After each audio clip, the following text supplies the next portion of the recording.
Sebenarnya assalamualaikum warahmatullahi wabarakatuh. Eee, di sini, perkenalkan nama saya Sandi Maulana. Di sini, saya akan melakukan wawancara atau podcast, bersama dengan, pengurus RW dari RW 05 di Komplek Muhi Panjaitan. Eee, dengan tema di sini itu untuk, temanya adalah, transparansi dan juga keadilan, bagi warga di, sekitar lingkup RW 05 ini. Eh, Sebelumnya terima kasih pada Bapak siapa? Bapak Anang, Bapak di sini sebagai apa penjabat sekretaris dari Rukun Warga 05. Nah, baik. Jadi di sini kami sudah kedatangan Bapak Adam dari sekretaris RW 05. Mungkin langsung aja saya juga pertanyaan atau mungkin bincang-bincang ya Pak ya. Mungkin pertama di sini, Bapak ini, menjabat atau dalam pengurusan RW ini sudah berapa lama, Pak? Kalau yang sekarang 2026 sampai 2030 dilantik mulai tanggal 23 Desember, aktif dalam kepengurusan 1 Januari 2026. Berarti baru ya? Baru berapa bulan, 6 bulan lah. Kalau dari Bapak sendiri, apa sih, ada rekomendasi dari orang atau mungkin dari Bapak sendiri yang ngajuin itu untuk bisa jadi staf atau nggak jadi sekretaris RW ini? Kalau sekretaris dan bendahara itu sifatnya dipilih oleh ketua terpilih.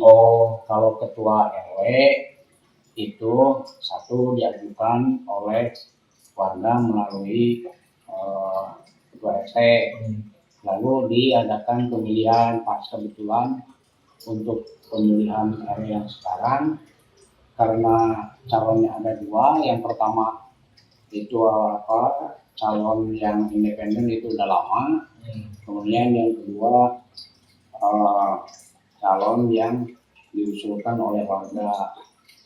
Kenapa calon yang diusulkan oleh warga mendapatkan mandat sebagai ketua RW? Karena di aturan wali kota bahwa kalau RW yang menjabat lebih dari 3 tahun berturut-turut, maka RW itu harus diganti, dan apabila ada calon pemilih yang lainnya atau calon tunggal, maka itu yang berhak untuk menduduki RW. Kebetulan di RW 05 calonnya tunggal, yang lama independennya yang sebelumnya sudah 3 kali, maka yang dijadikan oleh RW yang sekarang itu adalah RW yang tunggal. Jadi seperti sistem ini ya, Pak, sama apa?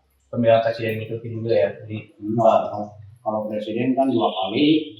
Ya maksudnya untuk stafnya gitu, kalau presiden dipilih ada stafnya ya, dipilih. Kalau ketua udah kepilih baru di staf-stafnya, sekretaris sama bendaharanya dulu. Setelah itu dilantik oleh Bapak Lurah atau Ibu Lurah, maka untuk seksi-seksinya disusun oleh orang yang bertiga itu, yaitu dari sama ketua, sekretaris, dan bendahara. Kalau misalnya secara umum Pak, lingkungan di RW 05 ini apakah masih butuh perhatian itu atau mungkin apa ya, masih banyak kendala gitu di lingkungan sini itu? Dalam hal apa? Mungkin dari pertama dari keamanan dulu deh, mungkin keamanan di sekitar sini gitu. Kalau keamanan pada dasarnya yang namanya di komplek itu satu, kebanyakannya pencurian kendaraan bermotor. Kalau pencurian secara brutal atau kejahatan berat dengan kekerasan itu jarang. Kebanyakan pencuriannya itu atau penyakit masyarakatnya pencurian kendaraan bermotor. Rata-rata untuk roda 2, kebanyakan yang di kiri itu roda 2. Untuk menanggulangi sebetulnya warga udah siap untuk pengamanan dan apapun, tapi ya karena pencuri itu akalnya mungkin beribu-ribu akal, jadi kecolongan terus, dan warga kadang-kadang teledor gitu. Iya. Mungkin itu untuk perkenalannya. Mungkin sekarang masuk ke bagian lebih detail kepada job desk Bapak ini. Kalau Bapak ini kan sebagai sekretariat nih, jenis pelayanan yang biasanya nih Bapak berikan gitu kepada warga itu sehari-hari mengenai apa saja, Pak? Kalau yang rutin atau yang banyak itu mengenai surat pengantar, di mana surat pengantar itu satu untuk membuat KTP atau perubahan KTP, membuat KK atau perubahan KK, kemudian SKTM, surat keterangan tidak mampu, kemudian untuk SKCK untuk anak-anak atau adik-adik yang mau masuk sekolah atau bekerja, kemudian surat keterangan ahli waris, kemudian surat keterangan tidak mampu, surat keterangan pindah alamat, kemudian surat pengantar NA bagi warga yang mau melangsungkan pernikahan, dan yang lainnya mungkin surat ahli waris sudah, ya sekitaran itulah. Surat pengantar, yang dimana surat pengantar itu harus diketahui atau dicap sama RT-nya dulu, baru setelah RT dicap dan ditandatangani baru untuk RW mengetahui. Kebetulan di sini Pak RW-nya agak sibuk ya, karena dosen di ISTI ya, atau di ISBI, sudah di Seni Tari dan Budaya Indonesia. Maka untuk penandatangan surat pengantar itu dilimpahkan ke sekretaris atau ke saya. Jadi itu juga udah diberitahukan ke pihak kelurahan bahwa yang menandatangani surat pengantar atau yang berhak menandatangani syarat pengantar adalah Bapak RW dengan sekretaris. Kalau ada yang lainnya dari pihak kelurahan tidak dilayani, itu aja. Kalau misalnya ngurus-ngurus kayak gitu, udah ada standar waktu yang ditetapkannya atau ya asal itu aja gitu? Kalau waktu enggak ada, karena kita sifatnya pelayanan sosial. Seperti saya kalau ada keperluan, ada yang memerlukan pagi atau sore, pas kebetulan nggak ada, maka surat pengantar itu saya tangguhkan untuk bisa diambil besoknya, baru bisa diserahkan atau ditandatangani berikut dengan registrasinya. Kalau selama mengerjakan atau yang menandatangani dari surat-surat yang ada gitu atau dari warga ini, apa sih tantangan terbesarnya gitu Pak dalam berikan pelayanan gitu yang ya biar bisa merata gitu kepada warga gitu? Tantangan terbesarnya apa? Tantangan terbesarnya apabila ada warga yang minta surat pengantar, tetapi warga itu tidak mempunyai KK atau KTP di daerah kita.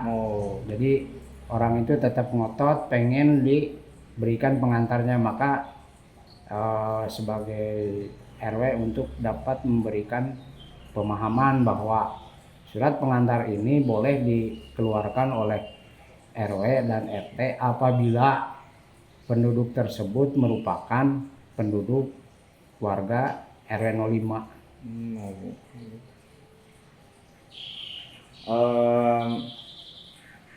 Baik, mungkin itu ya untuk itu ya. Mungkin sekarang masuk ke topik ini Pak ya, keadilan atau ya bagi warga gitu. Kalau dari warga sendiri Pak pernah ada keluhan ya tentang pelayanan yang diberikan gitu, mungkin tidak adil atau mungkin ya semacam itu Pak? Kalau keadilan untuk warga dalam hal pengurusan surat pengantar nggak ada, cuman yang agak kesel oleh warga apabila kami sebagai penandatangannya pas dia memerlukan kami lagi ada di luar, itu aja. Oke. Kalau dari Bapak sendiri bagaimana sih nanggepinnya dari keluhan dari warga itu tentang ya yang tadi gitu, mau saat mereka butuh cuman pengurusnya nggak ada gitu, Bapak gimana? Kalau netizennya di dikasih saran, kita kan masanya masa modern atau masa canggih. Kita berdiskusi atau memberitahu melalui WhatsApp atau nomor telepon. Jadi warga itu kapan dia mau ke kami dan kami menyediakan waktunya, misalkan jam 10 pagi atau jam 7 pagi. Nah itu bisa dimengerti oleh warga karena selama yang saya tahu bahwa pelayanan surat pengantar itu diperlukan hanya sampai jam 2 siang. Kenapa jam 2 siang? Karena di kelurahan itu pelayanannya sampai jam 2 siang. Kalau untuk menangani keluhan itu apakah semua dari pengurus RW-nya ikut bertanggung jawab atau emang ada yang khusus itu untuk menanggapi keluhan dari warga itu? Kalau untuk penanganannya kebetulan Bapak yang paling senior di kepengurusan, maka antara Pak RW dengan bendahara menyerahkan ke sekretaris, di mana alhamdulillah sampai saat ini dapat menyelesaikan masalah mengenai surat pengantar untuk warga. Jadi kalau untuk ngatasin Bang, tadi kan ngatasinnya itu melalui WA ya, pemberitahuan terlebih dahulu, dan juga mau jam berapa ya ketemunya gitu melalui WhatsApp. Nah sekarang mungkin ke ini Pak, ke transparansi nih, apalagi ini masuknya ke transparansi tentang bendahara atau uang gitu Pak, apalagi itu kan sangat-sangat sensitif sekali, baik di bidang manapun keuangan itu pasti sensitif gitu. Gimana sih sekarang itu di pengurusan Bapak nih soal pencatatan uangnya, mungkin dari uang masuk atau uang keluarnya, apakah itu dicatat di buku kah atau udah melalui sistem itu Pak? Kalau penerimaan keuangan di KRW-an itu dari tiap RT itu ada peruntukan untuk RW yang kalau per orang itu 5.000 per kakak, di mana itu ditampung oleh RT-nya masing-masing, kemudian diserahkan ke RW sebagai pendapatan per bulan dari warga atau dari RT. Nah, tapi pada kenyataannya untuk penerimaan uang yang dari RT masing-masing itu tidak sesuai dengan jumlah kakak yang ada, dan kami pun tidak memaksa bahwa misalkan RT 1 yang kakaknya 50 kakak harus menyetorkan sekitar 250. Itu tergantung bagaimana kebijakan yang diterapkan oleh RT-nya masing-masing, dan kami pun sebagai pengurus RW tidak mengintervensi kebijakan-kebijakan yang ada di kepengurusan RT.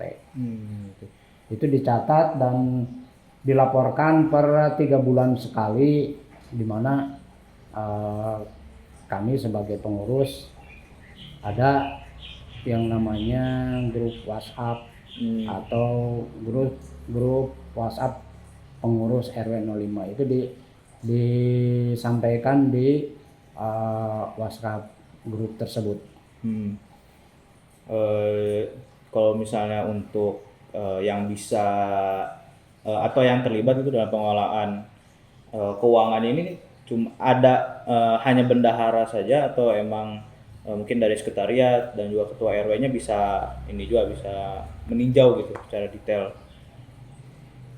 Kalau untuk keuangan yang paling utama ya antara ketua RW dan bendahara. Sementara kami sekretaris paling diberikan laporan saja, jadi tidak melihat fisiknya. Bahwa misalkan ada uang 500.000 untuk sampai bulan Juli, pengen tahu uangnya enggak gitu. Yang berkompeten hanya ketua saja dengan bendahara kalau fisik uangnya. Lalu kalau misalnya untuk laporan keuangannya nih ke warga gitu ada nggak Pak? Atau kalau ada mungkin lewat media apa gitu atau sudah melalui sistem? Ada laporannya ya itu di grup WA pengurus. Di mana pengurus itu RW, ketua, sekretaris, bendahara dan seksi-seksinya. Plus di situ dimasukin ada yang namanya RT-nya. Terus dari RT ada LKK, lembaga yang ada di ke-RW-an seperti PKK, Posyandu, Karang Taruna. Itu di laporan pengurus semua ada, jadi semua mengetahui laporan mengenai keuangan dan berjalannya kepengurusan di RW 05.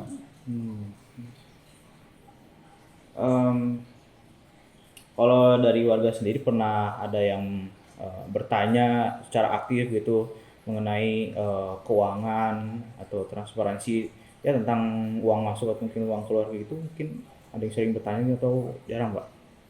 Kalau bertanyanya kalau ke RW jarang, tapi kalau di RT masing-masing itu ada dan itu dilaporkan. Di RT masing-masing itu ada yang namanya kegiatan arisan, di mana arisan itu dihadiri oleh warga RT masing-masing, dan di arisan itu banyak dibahas program RT, kemajuan RT, apa program ke depan, termasuk laporan-laporan administrasi lainnya, dan masalah laporan keuangan itu disampaikan biasanya di arisan RT. Arisan. Jadi menurut Bapak transparansi tentang keuangan ini tuh bisa bisa meningkatkan kepercayaan warga nggak sih Pak? Dan juga untuk kelanjutannya itu jadi program masa depannya RW gitu untuk lebih dapat mungkin lebih transparansi lagi atau ya pokoknya agar bisa dipercaya sama warga gitu. Apakah ini bisa gitu? Untuk transparansi dan semua mengetahui, kami dari ke-RW-an memberikan arahan, misalkan dalam 1 tahun itu harus ada catatan masalah keuangan di RT itu masing-masing ada berapa, dan kita support untuk uang tersebut boleh dipergunakan, misalkan 1 untuk malam tahun baru atau Idul Fitri, halal bihalal, untuk mempererat silaturahmi antar warga. atau mengadakan wisata dengan dana yang ada ditambah dengan donatur yang ada di RT masing-masing. Baik, mungkin dari intinya gitu. Mungkin sekarang Bang ini Pak, mungkin Bapak menjabat kan masih bisa dibilang masih lumayan lama ya untuk menjabatnya. 6 bulan. Ya maksudnya sampai akhirnya gitu. Berapa 3 tahun. 3 tahun kan, masih lumayan. Mungkin ada pesan atau harapan dari Bapak sendiri untuk mungkin siapa tahu Bapak untuk berikutnya sudah tidak menjabat gitu. Nah, mungkin harapan atau pesan untuk dari Bapak untuk pengurus setelahnya atau berikutnya tuh apa agar tetap bisa menjaga tuh tentang keadilan dan juga transparansi ini, Pak. Ya, menyarankan pilihlah orang-orang yang amanah. Satu, kedua, pilihlah orang yang mau berdedikasi tinggi ke masyarakat, dan yang terakhir, kepedulian terhadap warga. Sedikit apapun ke pengurus-pengurus yang akan datang harus menjadikan data prioritas atau perilaku prioritas yang bisa dilakukan, karena warga itu sifatnya tidak banyak menuntut apabila kitanya mau mengorbankan waktu, tenaga, serta upaya-upaya ke kemajuan warganya. Mungkin ini juga terakhir ini kan saya sendiri dan juga di sini ada beberapa teman-teman mahasiswa gitu. Mungkin pesannya untuk Bapak khususnya untuk generasi muda atau mahasiswa gini, gimana sih supaya bisa lebih peduli gitu sama lingkungan RW-nya, jadi biar ya kan sekarang nih generasi ini malas banget gitu untuk bisa nyebur di lingkungan RW atau bagian sekitaran lingkungannya gitu, biar bisa ya motivasi gitu agar kita nih bisa masuk pengurusan sini, jadi biar lebih baik lagi gitu. Kalau saran Bapak mah, contohlah ada yang di DKI, di mana DKI di Jakarta itu, atau di Jakarta ada ketua RW yang masih muda, dalam artian masih kuliah, jangan disebut generasi Gen Z. Nah, itulah mungkin inspirasi itu bisa dicontoh atau bisa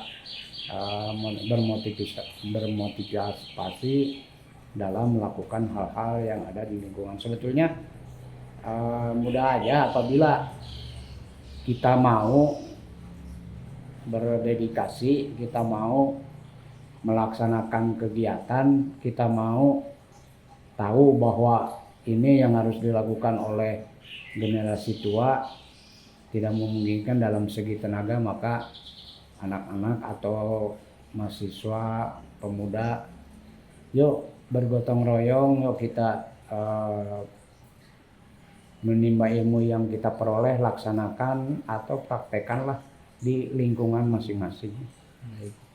Mungkin sekian dulu untuk wawancaranya. Sekali lagi terima kasih kepada Bapak Adang telah menyempatkan waktunya. Mungkin sekian, terima kasih. Assalamualaikum warahmatullahi wabarakatuh. Waalaikumsalam.